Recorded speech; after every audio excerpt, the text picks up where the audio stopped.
The typical pitches that most copywriters send simply don't work. Or worse, they're killing your credibility and making clients avoid you. But the love letter approach I'm about to show you changes everything. If you want great clients, this approach works. I'm going to show you the best pitch that I've ever received. It made me instantly want to get to know the person who sent it to me, and later we ended up working together for nearly 2 years. Before I show you that, though, I'm going to show you what copywriter pitches usually look like, pitches that most copywriters send to their potential clients. And I think you're going to see why the typical approach to pitching simply doesn't work. In fact, you may see that the pitches that you've been sending out are a lot like these not so great attempts to get work. While I pull these pitches up on screen, hit the subscribe button so that you don't miss any of the client getting strategies that I'm sharing with you in this video series. Okay, here's the typical pitch. Not a very good one. Hey, John, I'm a freelance copywriter specializing in email. I'd love to help your company with a project or two. Is there anything you need help with? Let me know, Carl. Okay, so this is a pretty lousy example, but it's typical of the kinds of pitches that many copywriters are sending out dozens of times a week. It's no wonder that these pitches don't work. First of all, there's nothing personal here, no understanding of what the prospect does or what they might even need help with. There's not even an attempt to connect, just a request for work that will almost always, well, almost never be answered.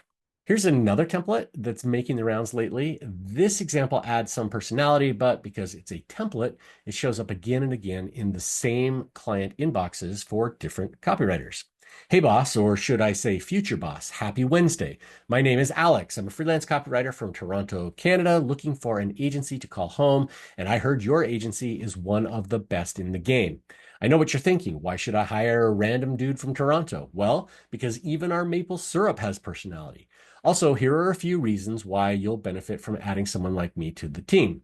The pitch then goes on to talk about the person sending the pitch and why they might be a great fit. But again, there is nothing here really about the client or the problem that the writer solves or anything else that might convince a client to hire a copywriter or even to see that the copywriter knows them and understands them. It's simply a template. And because the template is so popular, if a client has seen it before, they might be wondering why a copywriter can't write something original. That's what we are hired to do, right?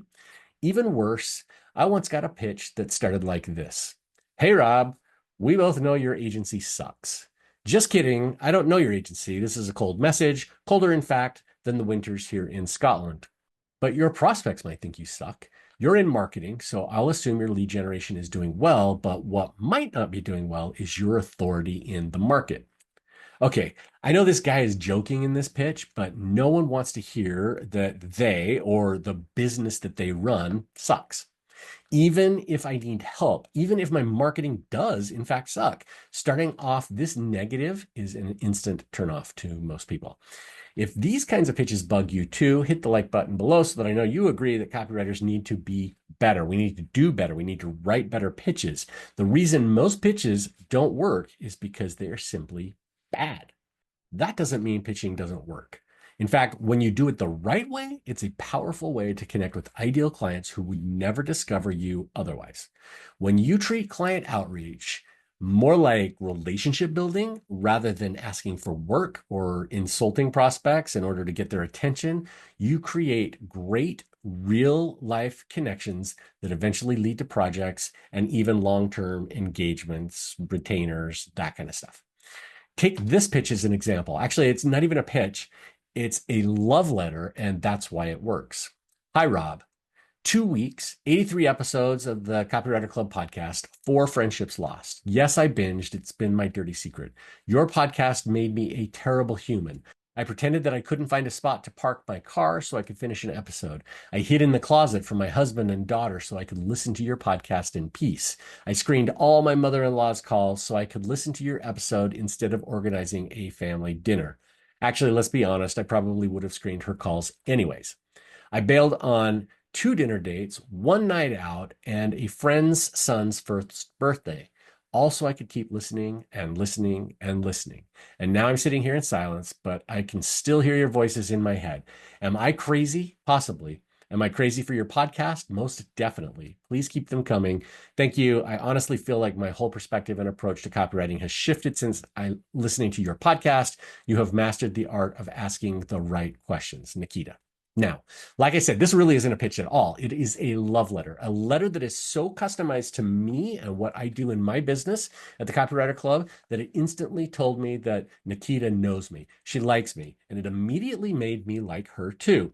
Comment with the words love letter down below if you can see how this approach instantly connects with prospects in ways that the typical pitch never will. I need to know if you agree with me here.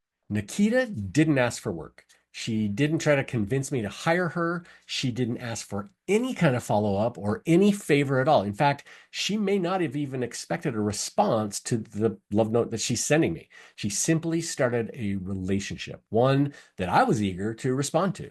And that reminds me, if you're looking for clients to send love letters like this to, I've got a proven resource that you might want to check out. It's called Find a Client Bundle. I just updated it, so you know this stuff is working this year now. It includes a 36-page guide with more than 21 different ideas for finding and connecting with clients. And I promise these are 21 different ideas that are working for copywriters today. I've seen them work in other copywriters' businesses, or I've used them myself. This resource also walks through the 4 mistakes that you cannot afford to make when you are looking for clients and the 5 things that you absolutely must do when you're reaching out to your prospects. I've also included 2 valuable workshops with the guide that are going to show you a proven process for finding and connecting with good prospects. You can find a client bundle at the link in the show description below. It is a fantastic resource every copywriter should have. Get that if it's a fit for your business. Now, back to pitches. All pitches exist on what I call the connection spectrum. Cold pitches, even the good ones, start out over here in the blue, and the typical pitch, like those that I showed you earlier, pitches like that stay over here in the blue where they're cold and easy to ignore. But with the right approach, you can warm up your relationship really quickly. The love letter approach does this really well. But you don't even have to go full love letter in your approach. If you know something significant about the person that you are reaching out to, you have to know something about them, their business, their product, or their problems that they happen to be struggling with. So a couple of weeks ago, I reached out to a CEO who I have no previous connections to. He didn't know me, and I've never met him before. But because I had purchased and used his product, I knew he had a problem that I could help him solve. So I pitched him. Then I followed up 2 days later, and I got a positive response back just 3 hours after I sent my follow-up message. You want to see what I did? I'll walk you through how I discovered the problem, how I found the person to reach out to, and what I said in my pitch, and why I think it worked in my next video, which you can watch right here on the screen. It uses the connection spectrum to warm up my prospect in just a few sentences over 2 outreach emails. To see what I did, click here and watch the next video.